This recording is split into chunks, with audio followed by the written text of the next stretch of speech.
আরামবাগের দ্বারকেশ্বর নদের জল বাড়ছে, অন্যদিকে নদীর বাঁধের ভগ্নদশা আটকাতে সেচ দপ্তর হাস্যকরভাবে মাটির আবিষের বস্তা ফেলছে। আরামবাগ পৌরসভার 12-18 নম্বর ওয়ার্ডের নদী তীরবর্তী বাসিন্দারা সকাল থেকে বন্যার আতঙ্কে আছেন। অন্যদিকে আরামবাগের পাড়ের ঘাট, বাঁধপাড়া, দৌলতপুর এবং জুবিলি পার্ক মাঠের আশেপাশের বাসিন্দারাও আতঙ্কে। জল বিপদসীমার বাইরে চলে গেলে যে কোনো সময় এই এলাকাগুলোর দিকে বেহাল নদীর বাঁধ ভেঙে গিয়ে গতবারের মতো আরামবাগ শহরেও ভয়ঙ্কর বন্যার সৃষ্টি হতে পারে। কয়েক বছর আগে জুবিলি পার্কের কাছে বাঁধ ভেঙে শহরের বেশ কিছু এলাকা ডুবে যাওয়ার স্মৃতির স্মরণে থাকবে। এই মুহূর্তে আরামবাগ সিট ফার্মের কাছে নদী বাঁধের অবস্থা এতটাই খারাপ, বিশেষ করে আরামবাগ গার্লস কলেজের পিছনে বাঁধের পরিস্থিতি এতটাই খারাপ যে কোনো মুহূর্তে বিকেরায় রামবাগান ঝাঁপিয়ে বাঁধ ভেঙে যেতে পারে। পৌরসভার নাকের ডগায় রাস্তার এই পরিস্থিতি নজরই নেই পৌরসভার বা আরামবাগ ইরিগেশন দপ্তরের, মহকুমা প্রশাসনের। হাস্যকর বিষয় হলো, যখন বন্যা পরিস্থিতি তৈরি হচ্ছে তখন মাটি বোঝাই করা বস্তা নিয়ে ছুটোছুটি করছে ইরিগেশন দপ্তরের দায়িত্বে থাকা ব্যক্তিরা, শুধুমাত্র জনগণের আই ওয়াশ করার জন্য। কাজের কাজ কিছুই যে এতে হয় না সে অভিজ্ঞতা আমজনতার হয়েছে। গত 2 বছর আগে এই বাঁধের কাজ হয়েছিল। কালো বস্তায় রাবিশ মাটি দিয়ে বাঁধ ছাড়া এই কাজ শুরু হয়েছিল। বেশ কয়েক কোটি টাকার প্রকল্প ছিল, কিন্তু ছিল 15 বছরের গ্যারেন্টি। কোথায় গেল সেই গ্যারেন্টির বস্তা?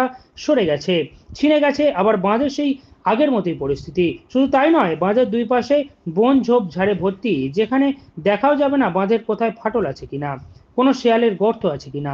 আরামবাগ পৌরসভার বর্তমান রাজনৈতিক মাথারা হামেশাই বলে থাকেন উন্নয়ন নাকি রাস্তায়। এটাই কি উন্নয়ন, নাকি আরো কিছু বাকি আছে সেটা সময় বলবে। দেখুন কে কি বলল। কুশ কুমার পাঁড়ের রিপোর্ট, আরামবাগ টাইমস।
দেখতে পাচ্ছেন কি পরিস্থিতিতে আসছে। দাদা, রাস্তার অবস্থা কেমন?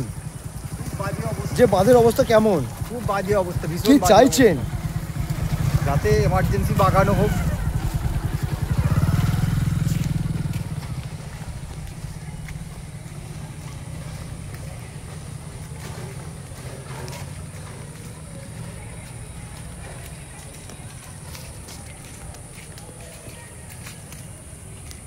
বাঁধে পাথর বলে কোনো জিনিস নেই, মাটি বেরিয়ে গেছে, একেবারে কাদা, দেখে বলা যায় না 2 ফুট 3 ফুট করে গর্ত হয়ে গেছে।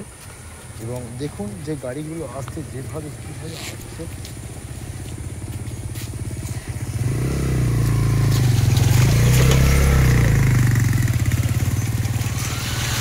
এই হচ্ছে আরামবাগ পৌরসভার রাস্তা। আরামবাগ একেবারে যেখানে গার্লস কলেজ আছে, যেখানেতে শিশু নিকেতন স্কুল, শিশু গুচ্ছ স্কুল, এসডিও অফিস, আরামবাগ আদালত, যে রাস্তার উপর দিয়ে যেতে হয়, এবং আরামবাগ সর্বোপরি আরামবাগ পৌর অফিস, সে রাস্তার পরিস্থিতি এটাই। আর এটাই নাকি রাজ্যের উন্নয়ন। রাস্তায় দাঁড়িয়ে আছে।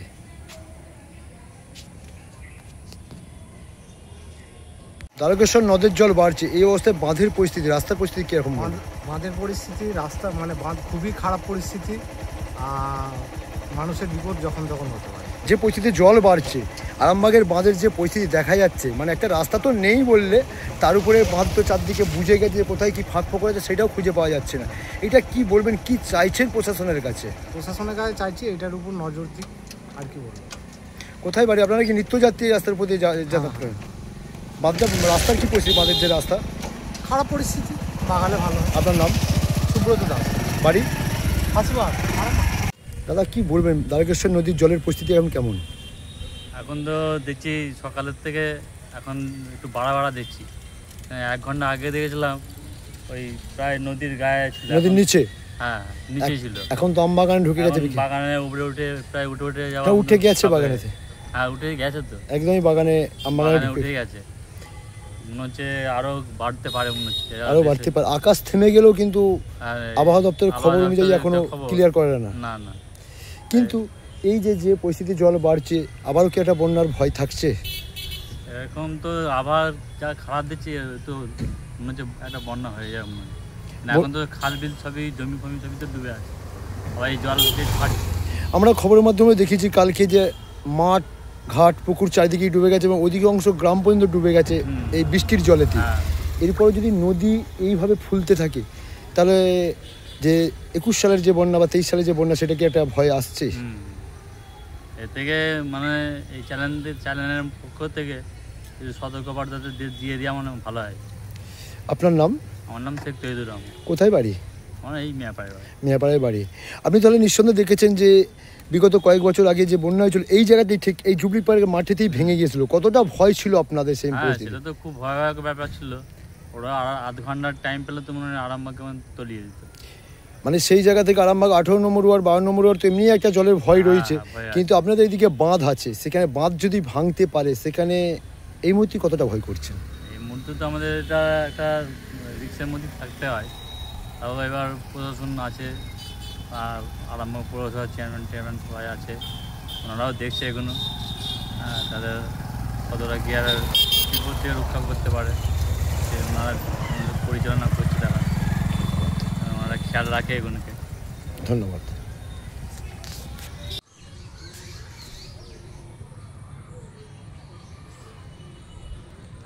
সম্মানীয় দর্শক, এই মুহূর্তে দ্বারকেশ্বর নদীর জলস্তর বাড়ছে এবং সেই জলস্তর যে একেবারে নির্দানই বাড়ছে না, হু করে বাড়ছে, সেইটা আপনাদেরকে সরাসরি দেখাচ্ছি, দেখুন।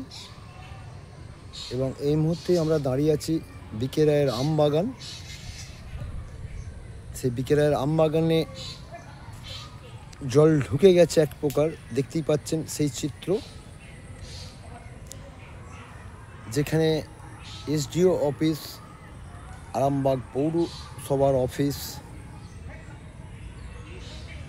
শিশুগুচ্ছ স্কুল, শিশু নিকেতন স্কুল, আরামবাগ গার্লস কলেজ, সেই জায়গাতেই একবারে আমরা দাঁড়িয়ে আছি। সেই চিত্রটা তুলে ধরছি, আপনারা দেখুন।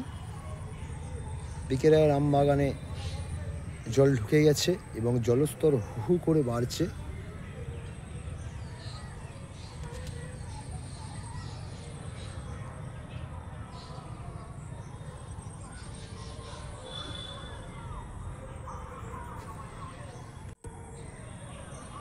দূরে ওই জায়গা দেখা যাচ্ছে, দূরে কালীপুর 18 নম্বর ওয়ার্ড এবং 12 নম্বর ওয়ার্ড। যারা নদীর তীরে বসবাস করেন, তীরবর্তী এলাকার মানুষজন আতঙ্কে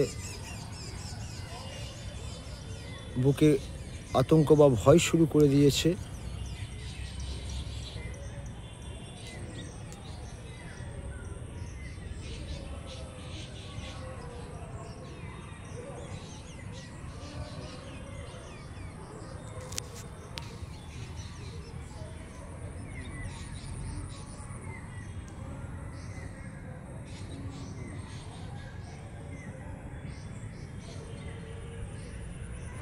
একেবারে বিকেলের আম বাগান দেখতেই পাচ্ছেন।